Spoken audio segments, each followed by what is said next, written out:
is up, y'all? Welcome back to Expert Rookie. It is yours truly, Rylesby, and I got some exciting news for you. Number one, we have now 6 podcast guests lined up, and I am literally shitting myself. Let's fucking go. Creating the life of our dreams. I just wanted to share that with you guys because I'm really pumped, and I can't wait to share the episodes with you. I also just completed another 30-day detox. Yes, why am I crazy? I don't know. I guess I just want the thrill. I don't know if it's a thrill. Maybe I just want a challenge. But I did a detox in January that was no alcohol, no TV, and no social media. And that was painful, let me tell you. Especially the no alcohol part fucking gets me every time, man. This time, we doubled down as a part of the program I'm in with Nick Comedina. Shout out to you. We do a 30-day detox, but it's a lot more intense than that. It's no social media. It's no music, no podcasts, which, like, sorry, fuck you. Like, podcasts are my literal life. But did no podcasts for 30 days. You could only do, like, peaceful instrumental music and then a meditation. And that was kind of the only input you could get. No news either. We also did no alcohol, no caffeine, no sugars or processed foods of any kind, no antibiotics and shit, all organic. I said no caffeine, right? Yeah, I think I said that one. Meditate for 30 minutes or so every day as a part of this. It was a whole life reboot, is what I'm trying to say. And let me tell you, it was probably the best one. Like, I freaking loved it. And it reminded me just how much everything plays into our nervous system and how much the input to our body can create anxiety, stress. And ultimately, we don't go after our dreams when we're fucking freaking out and spiraling in our minds. So what I mean by that is caffeine literally mimics the effects of anxiety. So when you drink a cup of coffee, your muscles tense, your heart rate speeds up, your adrenaline and cortisol increase in your body, which are your stress hormones. And so yeah, your body acts like it's in an anxious panic attack, even though it's not. And you're like, what are you talking about? Coffee fucking wakes me up. Yeah, it wakes you up because it puts you in fucking anxiety mode. And don't get me wrong, I freaking love coffee. Like, love coffee. I used to drink it every day, 2 to 3 times a day. I would even drink it at 5 p.m. or 7 p.m. at night because I needed the extra boost. But at the end of the day, it's not helping the anxiety and stress in your life. And in the last 30 days, the way I have been able to think clearly, because I'm not drinking caffeine, I'm not drinking alcohol, I'm sleeping 8 hours a day. Actually, I want to talk about that because that has been crazy. I'm actually sleeping an average of like 6 hours a day, but I feel so awake. Like, I am, every day I'm like, let's fucking go. I'm ready to start the day. But it's because I'm not filling my body with alcohol and caffeine and all of this bad crap that inflames my system, causes me to get extra tired because my body needs to process and heal all of the inflamed shit. And this is not to say I will never drink caffeine again. I will never have alcohol. You know me, I love a good party. You know me, I love a cup of Joe in the morning. But it definitely is part of the lifestyle change I'm making, which is I won't be drinking caffeinated coffee anymore. Like, again, on occasion, every once in a while. But on the daily, it's just not worth it to me. I had a matcha the other day after I finished my 30-day detox, and I was up till 1 a.m. because I couldn't fall asleep because I was so fucking wired from the matcha. I was like, let's go. And then the next day I woke up at 6 a.m. feeling like dog shit because I just, was up till 1 a.m., couldn't sleep, and then I was like, I'm gonna take melatonin to make this better, so I took melatonin, and my brain was just like, what the fuck have you done to me? Like, it is so crazy, especially when your nervous system is completely detoxed of all this shit, how intensely you feel the effects of the quote-unquote drugs that you put in your body, so the caffeine, the melatonin, yada yada. And I was like, this is why we're probably gonna not do caffeine on the daily. Or at least not as much as that matcha had. Because That sucked. And when you don't sleep properly, your body doesn't detox properly. Every night your body goes through a complete detox. It heals everything that's inflamed. It removes any toxins that are in your body. That's what your poop is. It does all of these amazing processes so that you can function at your best in the next morning. But when you're not getting the proper amount of sleep and when you're not doing it on a habitual schedule, your body gets completely out of whack. Your cortisol is high in the morning because guess what? Your body didn't detox it last night, so now you still have it. And cortisol is the stress hormone. So what are you going to do? Be stressed the next day. Be anxious. Have spiraling thoughts. Think about how you got to take your cat out. No, that doesn't even make sense. Take your cat out to dinner? No. Think about how you have to feed your cat and go out to dinner and make sure the house is cleaned and you have to go to work and do the 3, 4, 5, 6, 7 tasks that your boss needs you to do. And then you're going to fucking be stressed out all over again because your boss hated everything you did and you're not going to sleep that night because you stayed up late getting that shit done. So then you go to bed at 4 a.m., wake up at 6 again, and repeat that process all over again. One of the things this detox made me realize is that we use everything to numb the pain of being ourselves. Instead of giving ourselves the grace to feel the pain and hear what it is saying to us. Because pain is always a signal of something deeper. Pain is always asking you to listen. But we love to numb it because numbing it is easier than actually listening and figuring out what the fucking issue is. When I didn't feel like a whole person, when I didn't feel like I was enough, I would drink fucking all the time. Like 5 6-day benders every week. And this is no joke. Like, shout out to my friend Hannah. Me and this bitch, we would go from Thursday to fucking Sunday every week. Actually, that's a lie. I'm sorry. Wednesday, because we would go over to our friend's house on Wednesday and we would do Wacky Wednesday and just go out till 2 a.m. on a Wednesday. Why? I don't know. Then we would go again Thursday, Friday, Saturday, maybe take a break on Sunday. But we all know hair of the dog because you can't fight a hangover without a drink. Like, I'm just saying. But getting back on track, these 5-day benders were literally numbing the pain of me just being myself. And when reality hits, your thoughts spiral. And it became, I'm not making enough money. I am going to go into debt. I need a job. But I'm not good enough to get a job because I don't have any skills. It became, I'm a disappointment to my parents. I suck at life. I suck as a human being.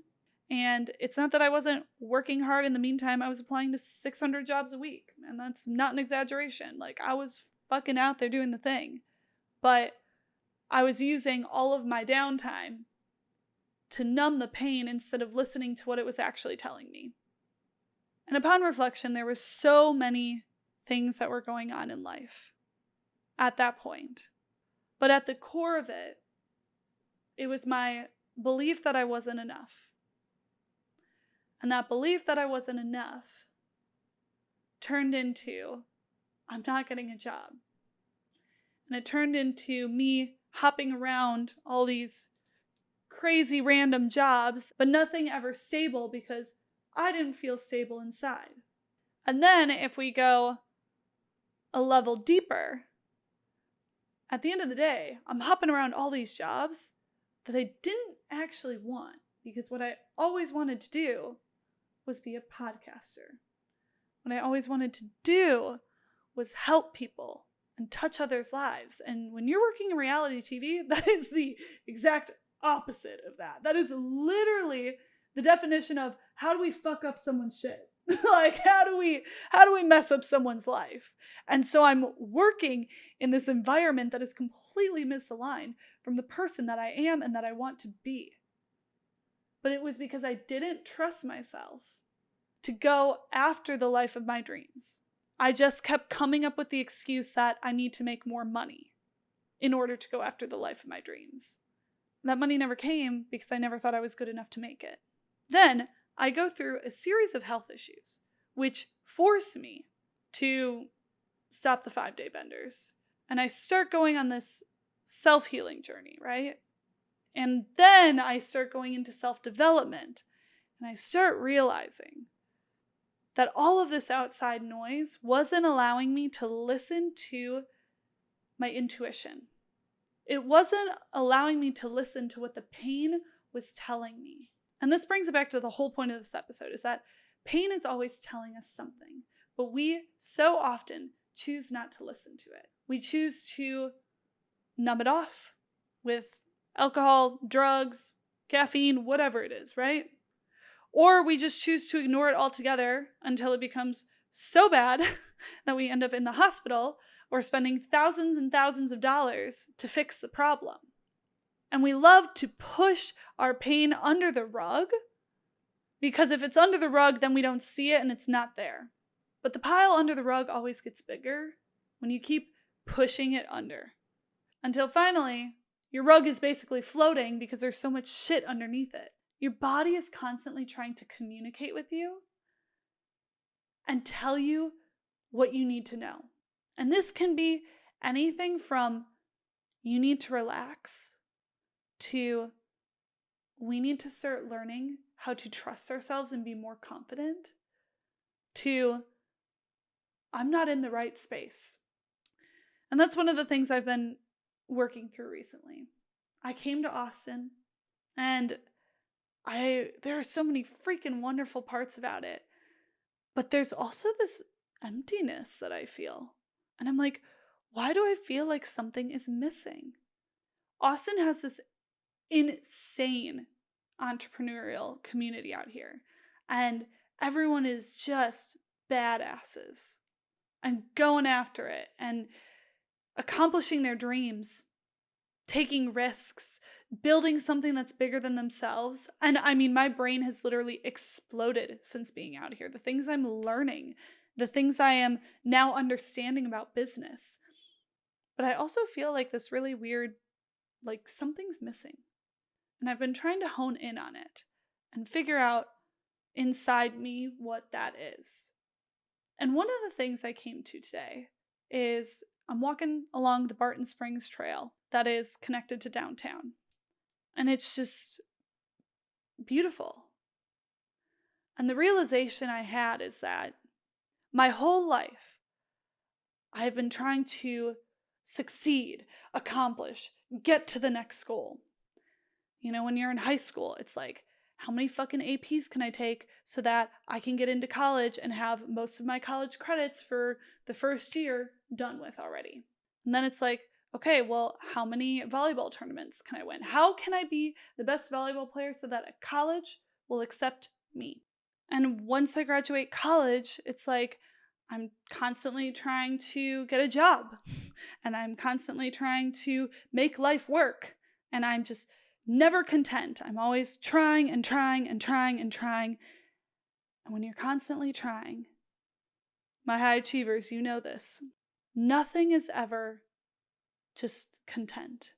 You're constantly striving for more, constantly trying to be the best, whether that's in work, trying to get a promotion, trying to be the number one sales guy in the company, or you're constantly trying to get a job at the best company out there.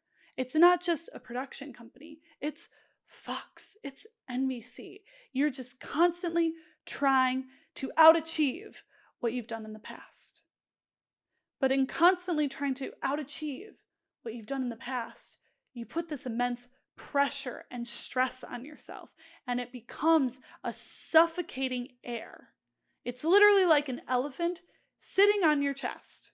And then you sit in these dark, cold rooms and constant things that need to be fixed. And yeah, that's work and that's life and whatever. But as a high achiever, all you want to do is fix the problem. At work, your boss comes to you with something, you're like, I'm on it.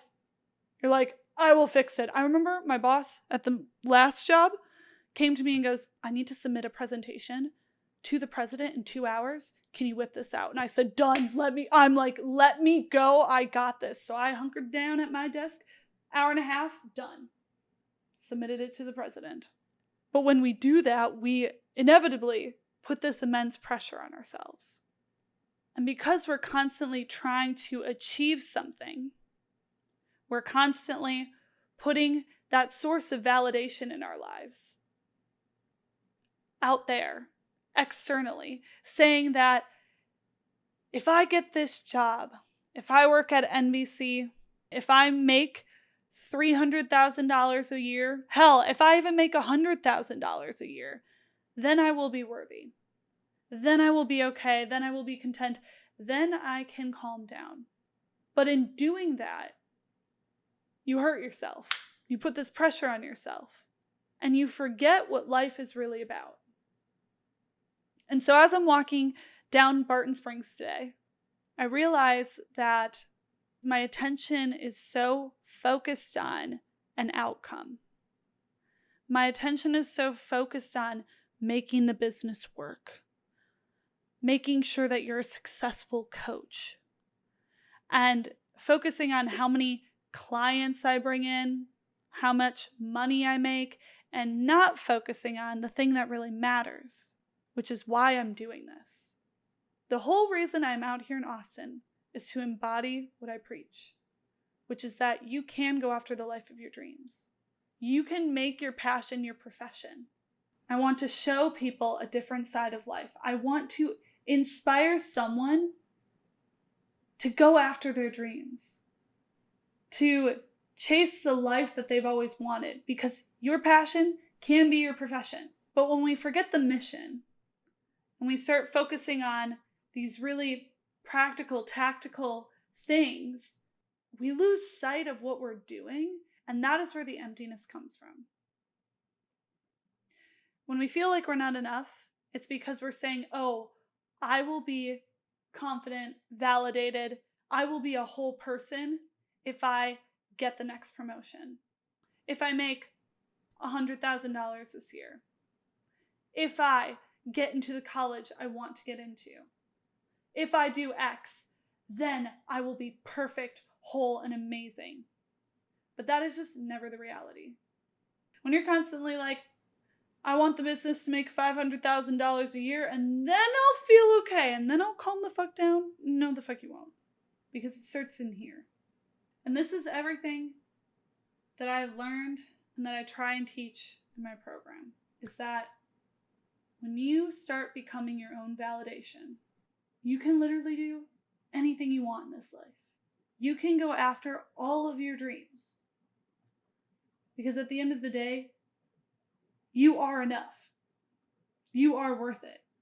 But it starts with working on your nervous system and calming your insides the fuck down so that you can see that and so that your brain stops spiraling. And there will be moments where you are tested, where anxiety creeps up and you are unsure about all of this. Hell, I had mine this week. But at the core of it, you remember the mission and you remember what you're trying to do in this life. And I guess to round it back, I could finally hear this voice telling me that I was losing sight of my mission and losing sight of the fun in life, because when we're so into the tactical, when we're so into the numbers and the sales and the budgets, that we forget that this is meant to be fun. Yeah, your job isn't supposed to feel like shit every day. There's a quote that says you should be excited to go to work and excited to go home. And that is what I am creating. That is what I'm doing for myself. It is what I'm doing for the people that I coach, my clients. You can go to work and love your job, and you can go home and love your home life. It doesn't have to be this constant fucking stress ball. But stress comes from not living in alignment and not placing your attention on the mission. And also reminding yourself that this life is meant to be fun. You got this. I love you.